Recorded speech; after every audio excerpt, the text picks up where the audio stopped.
oxirgi soniyalar yetib kelmoqda. Uchrashuvni boshlash uchun vaqt yetib keldi. O'yinga start berildi. 4 himoyachi bilan o'yinni boshladi OKMK. 7-raqam o'yin qanotida Dilshodbek Ahmadaliyev, chap tomonda 22-raqamda Saidafzalxon Ahrorov. Himoya markazida 44-Abror Karimov. Hozir to'p yuqoridan jarima maydoniga yetkazib berildi. Bosh bilan ham zarba amalga oshirilmoqda. Zarba muallifi esa Mirjamol Qosimov edi. Sergey Tokov bizga namoyish etilmoqda. Albatta hayron, e'tirozli. To'p o'yinga kiritildi. To'g'ri darvozaga qarab ketmoqda. Darvozabon Hamidullo Abdunabiyev.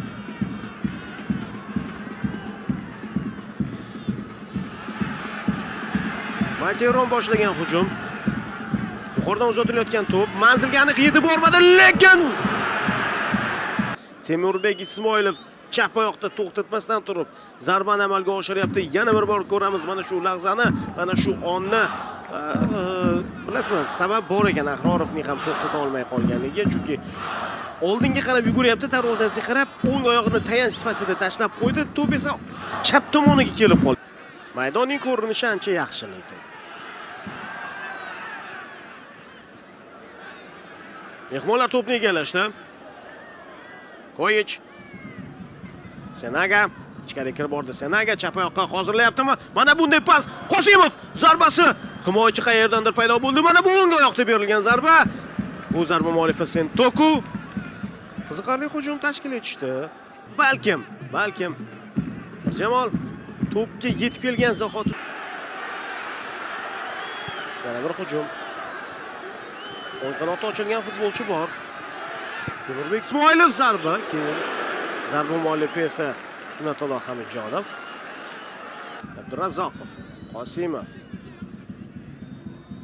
Yuqoridan pas. Zarba bor. Bir qarashda sekinroq amalga oshirilgan zarba xavfli chiqdi. Avazbek O'lmasaliyevning zarbasi. Yana bir bor ko'ramiz. Mana oyoqni qo'yyapti. Qarang, darvozaga aniq tarzda borganida Nikolas Toshich bu to'pni qaytara olmasdi. Ikkinchidan boshida o'zgarish amalga oshirildi. 79-raqamda mezbonlar tarkibida Azizjon Ahrorov bahsga qo'shildi. Ularda, ya'ni Bunyodkor Samarqand Dinamo o'rtasidagi uchrashuvda o'yin sekinlanib asta yakunlanish arafasida yaxshi imkoniyat bor zarba berish uchun va OKMK darvozasi ishg'ol etilyapti. 52-daqiqada Diyorbek Ortiqboyev darvozani ishg'ol etmoqda. Diyorbek endi shunaqa yuzaga kelgan bo'shliqdan foydalanmasa ham bo'lmasdi. Va hozir Mirjalol Qosimovning e'tirozi himoyachilarga bo'ladi. Qanday qilib Ortiqboyevga bunaqa katta bo'shliq berib qo'yishdi? Ko'ramiz, kuzatamiz. Outdan to'p o'yinga kiritildi. Bu yerda ofsayd borasida mutlaqo muammo yo'q, gap so'z yo'q. O'rtada kombinatsiyani qarang, qanday tashkil etib yuborishdi va Tokovning futbolchi almashtirishi natijaga ta'sir qildi. Mana bu o'yinchi Ahrorov jarima maydoni ichida to'pni egallab ozgina harakat bilan markaz tomonga uzatdi. Bu yerda esa Ortiqboyev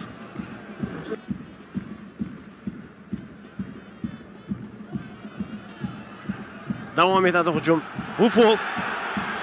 Bu foul sariq ham bo'lishi mumkin. Ha, xuddi shunday. Sal siljishini so'radi. Uchrashuv boshqa ekan. Mana bu endi foul edi, lekin to'p qoldi. OKMK futbolchilarida qoldi. Boyagi Xorazm futbolchisining harakatini albatta foul sifatida qayd etadi hakam. Balkim keyinroq sariq ham ko'rsatar. Hozir Ahmadaliyev. Va! Nikolas Toshich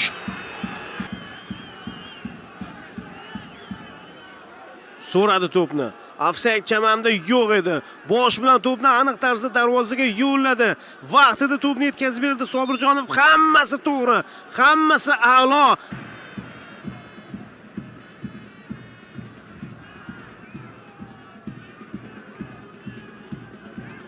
O'rtaga pas. Chap oyoqda zarba. Noaniq. Zarba muallifi biroz avval zaxiradan maydonga tushgan Hazratjon Tursunqulov.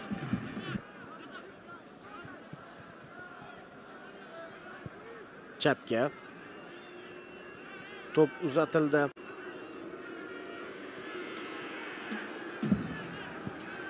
Zarba bor. Stoshich qo'ldan chiqarib yo'natdi. Ikkinchi urinishga bergani yo'q. Yo'q.